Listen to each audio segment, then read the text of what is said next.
ખેડૂત મિત્રો, આજે આપણે એક એવા ખેડૂતને મળ્યા છીએ કે જેમણે ટોટલનો ઉપયોગ ઘઉંની અંદર કર્યો છે. તો આપણે જોઈએ એમના મોઢે એમના અભિપ્રાય. તો નમસ્કાર ભાઈ. નમસ્કાર.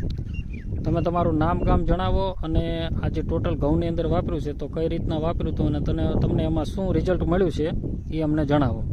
મારું નામ મહેશભાઈ કરંગિયા, બામણાસા ગેટ, તાલુકો કેશોદ, જિલ્લો જુનાગઢ. મારા મોબાઈલ નંબર છે 9827504242. ઘણા વર્ષોથી જ્યાં જંગલી કૃષિનો અમારા ઘેર વિસ્તારમાં અને આજુબાજુમાં કાયમી માટે આ પ્રશ્ન રહેતો.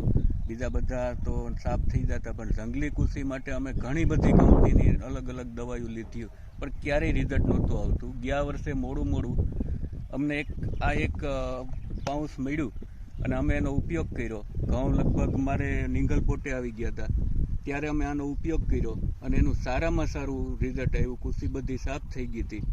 તો બધા ખેડૂત મિત્રોના આનું પરિણામ આવશે 100%. અને આ વર્ષે પણ મેં મારા ઘઉંમાં સાટેલું છે, 2 દિવસ થયા છે અને સારામાં સારું પરિણામ છે.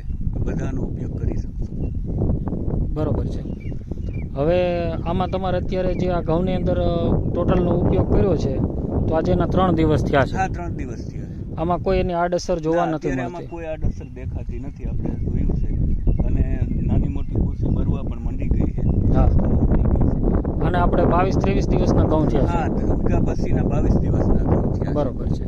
પણ થોડાક મોટા ઘઉં થાય ને પછી આનો ઉપયોગ કરીએ તો ઘઉંને કોઈ સાઈડ ઇફેક્ટ નથી આવતી. બરોબર, સારું પરિણામ આવે છે. મારા અંદાજ પ્રમાણે 25 થી 30 દિવસ વચ્ચે. 25-30 દિવસ. ગયા વર્ષે તો અમે બહુ મોડો ઉપયોગ કર્યો હતો, પણ આ વર્ષે અમે મારા ઘઉં છે એ 25 દિવસના થયા છે, પણ એના હજી કંઈ સાઈડ ઇફેક્ટ છે નહીં અને કૃષિ આપણે જોઈએ તેમ સાફ થવા માંડી ગઈ છે.